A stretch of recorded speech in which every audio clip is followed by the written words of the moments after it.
जब सिंध की नई नस्ल से पूछा जाए कि दरियाए सिंध कहां से शुरू होता है तो ज्यादातर लोग सखर का नाम लेते हैं।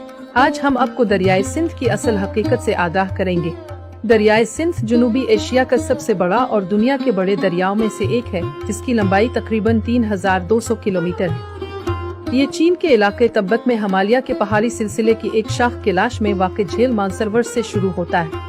झेल मानसरोवर से दरियाए सिंध के अलावा सतलज, गंगा और बरहम पत्थर भी निकलते हैं। दरियाए सिंध की इब्तिदाई तहकीक 1811 में विलियम मोर क्राफ्ट ने की, जिसने बताया कि दरियाए सिंध का आगाज झेल मानसरोवर नहीं बल्कि झेल में जुनूब से आकर मिलने वाली नदियां हैं। सेवन हेडन ने 1907 में गार्तम नदी को दरियाए सिंध का हकीकी आगाज करार दिया।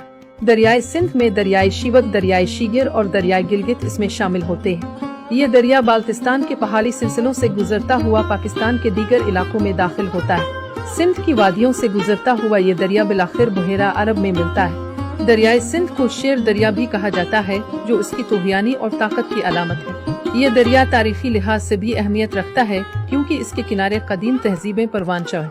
इसी तरह दरियाए सिंध मुख्तलिफ नामों से भी जाना जाता है, जैसे कि सिंधु, हिंदू, उंडोस और इंडस, जो इस